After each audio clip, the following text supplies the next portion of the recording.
함께 사도신경 고백하심으로 새벽기도회를 시작하도록 하겠습니다. 나는 전능하신 아버지 하나님 천지의 창조주를 믿습니다. 나는 그의 유일하신 아들 우리 주 예수 그리스도를 믿습니다. 그는 성령으로 잉태되어 동정녀 마리아에게서 나시고 본디오 빌라도에게 고난을 받아 십자가에 못 박혀 죽으시고 장사된 지 사흘 만에 죽은 자 가운데서 다시 살아나셨으며 하늘에 오르시어 전능하신 아버지 하나님 우편에 앉아 계시다가 거기로부터 살아있는 자와 죽은 자를 심판하러 오십니다. 나는 성령을 믿으며 거룩한 공교회와 성도의 교제와 죄를 용서받는 것과 몸의 부활과 영생을 믿습니다. 아멘.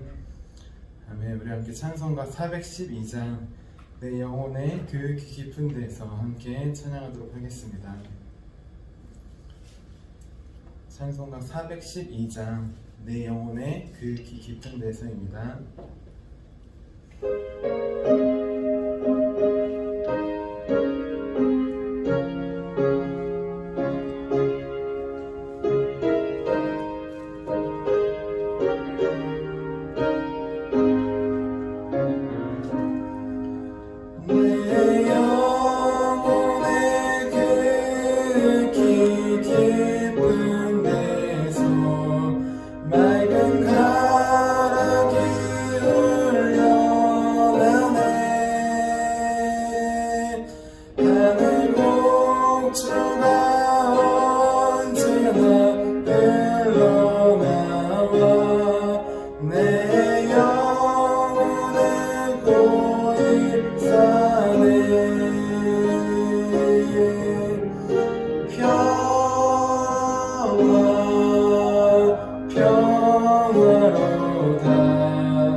아멘. 우리 영적 보호를 위해서 함께 기도하도록 하겠습니다. 우리 영적 보호를 위해 함께 기도하도록 하겠습니다. 하나님 아버지, 오늘도 영적 경계선을 미리 칩니다. 나의 육과 혼과 영이 오직 살아계신 성령 하나님의 지배를 받기 원합니다. 성령의 인도를 받는 내 영이 하루 종일 성령의 음성을 듣고 순종하며 행할 수 있도록 성령님께서 늘 동행하여 주옵소서. 사탄이 들어올 수 있는 모든 통로에 주님의 부활과 십자가를 세웁니다. 사탄의 모든 음성들은 미리 막아주시고 내 생각과 마음과 입술을 주님의 부활과 영광의 빛과 성령의 불로 보호해 주시옵소서. 예수님의 이름으로 기도합니다. 아멘. 아멘. 오늘 하나님께서 우리에게 주신 말씀은 마태복음 1장 18절부터 21절까지의 말씀입니다. 마태복음 1장 18절부터 21절까지 우리 함께 보도록 하겠습니다. 우리 한 절씩 교독하고 마지막 21절 함께 읽도록 하겠습니다. 예수 그리스도의 나심은 이러하니라. 그의 어머니 마리아가 요셉과 약혼하고 동거하기 전에 성령으로 잉태된 것이 나타났더니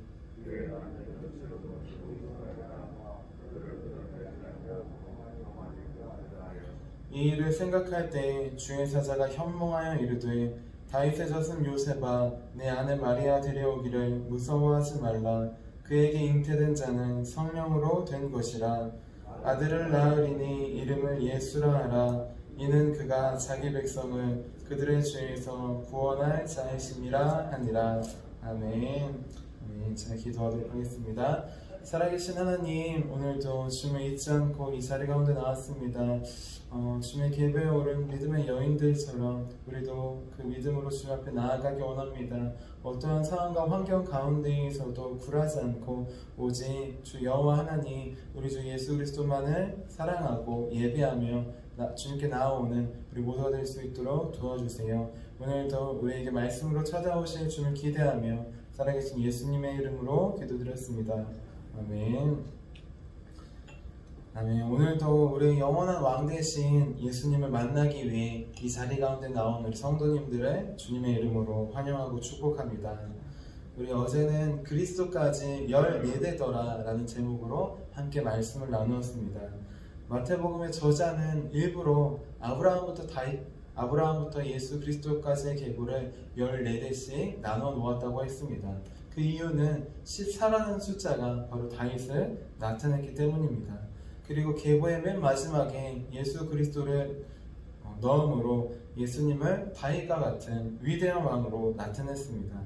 이처럼 예수님은 이스라엘을 구원하실 그리고 영원히 다스리실 왕이십니다. 그 예수님께서 바로 우리를 구원해 주시고 우리를 다스리시는 우리의 영원한 왕이시라고 했습니다. 이어서 오늘은 요셉은 의로운 사람이라 라는 제목으로 함께 말씀을 나누겠습니다. 제목을 함께 따라해 볼게요. 요셉은 의로운 사람이라. 네, 우리 지난주 하나님께서 가브리엘 천사를 통해 마리아를 찾아가신 말씀을 함께 나누었습니다. 처녀였던 마리아는 가브리엘 천사에게 이런 말을 들었어요. 누가복음 1장 31절 말씀입니다. 보라, 네가 잉태하여 아들을 낳으리니 그 이름을 예수라 하라. 하나님은 요셉이 아니라 마리아에게 먼저 동정녀 탄생에 대해서 말씀해 주셨습니다. 그리고 이 말씀을 들은 마리아는 하나님께 질문하고 기도함으로 하나님의 뜻을 알게 되고 하나님의 말씀에 순종했습니다. 그 결과 약혼은 했지만 아직 결혼은 하지 않은 마리아에게 아기가 생기게 되었습니다. 마리아의 배가 점점 불러오게 된 것입니다. 이 모습을 보았던 요셉은 어떤 마음이 들었을까요? 자기가 약혼한 여자가 갑자기 임신을 했습니다. 배가 점점 불러오고 있어요. 그런데 중요한 것은 이 아이는 요셉의 아이가 아닙니다. 왜냐하면 약혼은 했지만 아직 결혼은 하지 않았기 때문이에요. 서로 사랑하고 남편과 아내라고 부르지만 아직 결혼식은 올리지 않고 아직 같이 잠을 자지는 않았기 때문입니다. 제가 만약에 요셉이었다면 너무 억울하고 화가 났을 것 같아요. 아니, 결혼한다고 약혼까지 해놓고 나서 이게 지금 뭐 하는 짓이냐, 나만 사랑한다고 했으면서 다 거짓말이었냐, 대체 어떤 놈이랑 놀아난 거냐, 내가 그렇게 신나? 이렇게 생각했을 것 같습니다. 그리고 나중에는 이렇게 결정했을 것 같아요. 그래, 다른 사람이 있으면 놓아주자. 그래, 내가 포기하자. 이렇게 요셉도 그 마음에 여러 가지 복잡하고 마음 아프고 분노와 시기와 사랑과 여러 가지 감정이 섞여 있었을 것이에요. 그렇게 사랑하고 믿었던 아내인데 갑자기 임신을 했다고 찾아왔습니다. 도저히 아내가 그럴 사람이 아닌데 이런 일이 일어났으니 당황스럽고 복잡하고 그런 안타까운 마음이었을 것입니다. 이때 요셉은 두 가지 선택을 할 수 있었어요. 첫 번째는 자신과 약혼한 마리아가 임신했다고 다른 사람들에게 알리는 것이었습니다. 그렇게 된다면 처녀가 임신을 했기에 마리아는 돌에 맞아 죽어야 했어요. 율법에 따라서 처녀가 그렇게 아이를 갖고 간음을 했다면 돌에 맞아 죽어야만 했던 것입니다. 하지만 오늘 말씀에 보면 요셉은 의로운 사람이라 라고 나와 있어요. 요셉은 의로운 사람이었습니다. 그리고 마리아를 진심으로 사랑하는 남자였어요. 그래서 마리아가 바람을 피운 것인지 아니면 말 못할 다른 이유 때문에 이렇게 된 것인지는 모르지만 마리아를 죽이지 않고 살리기로 결정했습니다. 그래서 아기를 가진 사실을 드러내지 않고 가만히 끊으려고 했습니다. 오늘 말씀인 마태복음 1장 19절 말씀 같이 다시 한번 읽어볼게요. 시작. 그의 남편 요셉은 의로운 사람이라 그를 드러내지 아니하고 가만히 끊고자 하여. 아멘. 저는 사실 이 말씀을 처음 봤을 때 가만히 끊고자 하여 라는 이 부분이 아기를 조용히 끊는 그런 말씀인 줄 알았어요. 요즘 시대에는 아기가 생겨도 끊는 그런 방법이 있기 때문에 아기를 조용히 끊으려 하나 그런 뜻인 줄 알았습니다. 하지만 영어 성경과 다른 성경들을 살펴보니까 아기를 끊는다는 의미가 아니라 조용히 파혼한다는 의미였습니다. 조용히 이혼한다는 의미였어요. 당시 사회에서 아기는 하나님께서 주신 것이기에 끊을 수 없었습니다. 그래서 요셉은 마리아와의 결혼을 파혼하기로 결정합니다. 이혼하기로 결정하는 것이에요. 요셉은 마리아를 진심으로 사랑했어요. 의로운 사람뿐만 아니라 마리아를 믿고 사랑했습니다. 그래서 마리아가 잘못한 게 아니라 혹시 나쁜 일을 당한 것은 아닐까, 말로 설명할 수는 없지만 분명히 마리아에게 무슨 일이 생겼다, 그렇게 생각했습니다. 그래서 마리아를 죽이는 것이 아니라 살리기로 결정합니다. 마리아를 살리기로 결정했다는 것은 마리아뿐만 아니라 그가 잉태한 그 아기도 함께 살리기로 결정한 것입니다. 이것이 바로 오늘 말씀에 나온 요셉의 의로움입니다. 다른 남자들이었다면 당장 끌어내서 사람들에게 외쳤을 것입니다. 이 여자가 나랑 약혼했는데 임신을 했습니다. 바람을 피웠습니다. 자초지종은 들어보지도 않고 율법에 따라 돌로 쳐 죽이려고 했을 것입니다. 그리고 그 여자뿐만 아니라 그 아기도 함께 죽이려고 했을 것입니다. 하지만 요셉은 마리아를 죽이지 않고 살리기로 결단합니다. 아기도 함께 살리기로 결단합니다. 요셉은 차마 말할 수 없는 아픔과 고통과 상처와 분노와 여러 가지 복잡미묘한 마음과 상황이 있지만 그 모든 것을 아내에게 쏟지 않았어요. 아기에게 쏟지 않았어요. 그 모든 것을 오히려 자기에게 쏟았습니다. 자기가 그 모든 것을 안고 아내를 살리려고 했던 것입니다. 이러한 요셉의 사랑과 희생과 용서와 의로움 때문에 예수님께서 태어나실 수 있었습니다. 만약 요셉이 다른 선택을 했다면 마리아는 분명히 죽었을 것이에요. 그리고 마리아가 잉태한 아기, 바로 성령으로 잉태되신 예수님도 어떻게 되었을지 모르는 것입니다. 우리가 의롭다고 하면 이렇게 생각해요. 옳은 것은 옳다, 아닌 것은 아니다. 확실하게 정하고 얘기하는 것이 옳다라고 생각합니다. 하지만 진정한 의로움은 그렇게 말로만 이야기하는 것이 아니라 옳지 못한 것을 올바르게 바꾸는 것입니다. 옳지 못해 보여도 그것을 정죄하거나 판단하는 것이 아니라 옳게 바꾸는 것이에요. 다시 말해서 사람을 죽이는 게 아니라 살리는 것이 진정한 의로움이라는 것입니다. 이게 바로 요셉이 보여준 의로움입니다. 요셉은 생명을 살리는 의로움으로 마리아와 아기를 둘 다 살렸습니다. 이렇게 생명을 소중히 여기는 마음, 생명을 죽이지 않고 살리는 마음, 그런 의로움, 바로 하나님께서 보여주시는 의로움, 그 의로움을 요셉은 가지고 있었던 것입니다. 우리도 요셉처럼 의로운 사람들이 되기를 원합니다. 다른 사람들의 의롭다 하는 의로움이 아니라 하나님께서 의롭다 하시는 그 의로움을 받기를 원합니다. 내 의로는 다른 사람들을 죽일 수 있습니다. 율법을 들이대며 하나님의 말씀을 들이대며 다른 사람들을 비난하고 정죄하고 판단할 수 있어요. 하지만 하나님의 의는 비난과 정죄와 판단이 아닌 그 모든 것을 자기가 떠안고 사랑과 자비와 용서를 해주는 것입니다. 우리는 다른 사람들을 판단하고 비난하는 내 의로움이 아니라 오히려 사랑하고 용서하고 희생하는 하나님의 의로움, 그 의로움을 요셉처럼 나타내는 저 여러분이 되기를 주님의 이름으로 축원합니다. 하나님의 의로움을 가진 요셉도 드디어 마리아처럼 하나님의 말씀을 다시 듣게 되었습니다. 오늘 말씀인 마태복음 1장 20절부터 21절까지 같이 한번 읽어보도록 할게요. 시작! 이 일을 생각할 때에 주의 사자가 현몽하여 이르되 다윗의 자손 요셉아 내 아내 마리아 데려오기를 무서워하지 말라. 그에게 잉태된 자는 성령으로 된 것이라. 아들을 낳으리니 이름을 예수라 하라.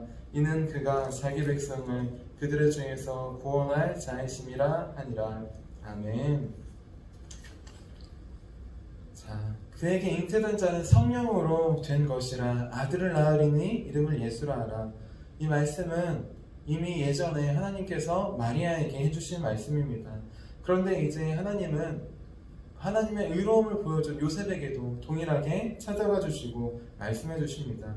이 말씀을 들은 요셉은 얼마나 놀랍고 떨리고 또 기쁘고 신나고 즐거웠을까요? 자신의 아내가 바람을 피워서 그런 게 아닙니다. 나쁜 일을 당해서 그런 것도 아니에요. 오히려 전혀 다르게 요셉의 생각과 그런 상황과는 다르게 하나님께서 더 크고 놀라운 일을 요셉에게 행해 주셨습니다. 요셉은 하루아침에 이혼을 하고 그 모든 것을 잃고 아픔과 상처를 가진 이혼남이 될 뻔했어요. 하지만 하나님의 은혜로 오히려 반대로 하나님의 놀라운 큰 은혜를 받는 사람이 되었습니다. 바로 온 인류를 구원할 메시아 예수 그리스도의 아버지가 되는 그 계보를 잇는 귀하고 큰 축복을 받게 된 것입니다. 지금까지 요셉은 아무도 알아주지 않는 한낱 목수일 뿐이었어요. 하지만 다윗의 자손이라는 그 사실을 항상 마음에 품고 살았습니다. 요셉은 아무도 보지 않고 알아주지 않았지만 하나님의 의, 하나님의 사랑을 마음에 품고 살았습니다. 이스라엘을 구원한 메시아를 보내주신다는 것도 항상 마음에 품고 살았습니다. 그렇기에 요셉은 마리아뿐만 아니라 모든 사람들에게 하나님의 의로움을 나타낼 수 있게 되었습니다. 그리고 모든 백성을 죄에서 구원하신다는 그 하나님의 말씀을, 그 크신 은혜를, 그 크신 비밀을 하나님으로부터 듣게 되었습니다. 예수 그리스도의 나심은 이러하니라 말씀에 나와 있습니다. 예수님의 탄생은 그저 하나님이시기에, 하나님의 아들, 하나님의 말씀이시기에 당연히 자연스럽게 이루어진 것이 아닙니다. 믿음의 여인들과 함께 생명을 살리는 하나님의 의를 보여준 요셉이 있었기에 예수님은 요셉과 마리아의 자녀로 오실 수 있었습니다. 이제 다른 사람들을 판단하고 정죄하며 비난하는 내 의를 내려놓기 원합니다. 우리는 오직 다른 사람들을 사랑하고 용서하며 희생하는 의, 요셉과 예수님께서 보여주신 그 하나님의 의로 우리 가정과 교회와 직장과 일터 가운데 나아가기 원합니다. 그래서 요셉은 의로운 사람이라 하나님께서 말씀해 주신 것처럼 우리에게도 너는 의로운 사람이다, 너는 의로운 사람이라 라고 말씀해 주시는 크신 은혜가 우리 가운데 있기를 주님의 이름으로 축원합니다. 우리 잘 기도하도록 하겠습니다. 살아계신 하나님, 내 의로 사람들을 판단하며 정죄하며 그렇게 나아가진 않았는지 돌아봅니다. 요셉이 보여준 의로움은 하나님의 의로우심입니다. 모든 상처와 아픔과 고통을 자기에게 떠안고 다른 사람들을 살리는 의, 생명을 살리기 위해 용서하며 사랑하며 희생하는 그 이가 바로 요셉이 보여준 그 이가 바로 하나님께서 보여주신 그 이가 바로 예수 그리스도께서 보여주신 의임을 바라봅니다. 하나님, 주님의 그 의로움을 받기 원합니다. 하나님, 우리의 의로는 다른 사람들을 죽일 수 있사오니 그 의가 아니라 오직 하나님께서 보여주신 사랑과 용서와 희생의 의로 나아갈 수 있도록 도와주세요. 우리에게 먼저 그 하나님의 사랑을, 의로움을 보여주심을 감사합니다. 항상 요셉처럼 주의 말씀을, 주의 마음을, 주의 의로움을 마음에 품어서 우리가 만나는 모든 사람들에게 하나님의 의로움을 나타내는, 생명을 살리는 우리가 모두가 될 수 있도록 주님 도와주시옵소서. 오늘도 말씀을 통해 우리 가운데 찾아와 주심에 감사드리며 살아계신 예수님의 이름으로 기도드렸습니다. 아멘. 우리 함께 주기도문 하시도록 하겠습니다. 하늘에 계신 우리 아버지, 아버지의 이름을 거룩하게 하시며 아버지의 나라가 오게 하시며 아버지의 뜻이 하늘에서와 같이 땅에서도 이루어지게 하소서. 오늘 우리에게 일용할 양식을 주시고 우리가 우리에게 잘못한 사람을 용서하여 준 것 같이 우리의 죄를 용서하여 주시고 우리를 시험에 빠지지 않게 하시고 악에서 구하소서. 나라와 권능과 영광이 영원히 아버지의 것입니다. 아멘. 우리 함께 선교 사역을 위해서 함께 기도하도록 하겠습니다. 우리 함께 선교 사역을 위해서 함께 기도하도록 하겠습니다. 하나님 아버지, 이준구 목사님과 주지의 사모님에게 건강과 지혜를 주옵소서. 목사님께 선교의 은사, 구제의 은사, 전도의 은사, 섬김의 은사를 풍성하게 주옵소서. 목사님께 물권, 영권 풍성케 하사 하나님의 선교 사명을 능히 이루게 하옵소서. 목사님의 말씀을 통해 선교사들과 전도자들이 양성되고 교육되어 파송되게 하옵소서. 목사님을 통해 화도시온 교회가 광화지역을 복음과 사랑으로 잘 섬기게 하시고 광화지역을 거룩하게 변화시키는 능력의 공동체가 되게 하소서. 목사님을 통해 믿음의 어린이, 믿음의 청소년, 믿음의 청년, 믿음의 청장년, 믿음의 남성, 믿음의 여성들을 계속 일으켜 세우게 하시고 모든 세대가 함께하는 튼튼한 신앙 공동체를 이루게 하소서. 목사님을 통해 화도시온 교회 모든 성도들이 기도의 일꾼, 전도의 일꾼, 양육의 일꾼, 봉사의 일꾼들로 변화되고 양육되게 하소서. 화도시온 교회가 대한민국을 거룩하게 만들고 통일을 앞당기며 5대양 6대주를 변화시키는 선교 공동체로 부흥케 하옵소서. 아멘. 우리 오늘 우리에게 주신 말씀을 기억하시면서 우리 두 손 드시고 함께 주님의 이름 3번 부르시고 기도하도록 하겠습니다. 주여, 주여.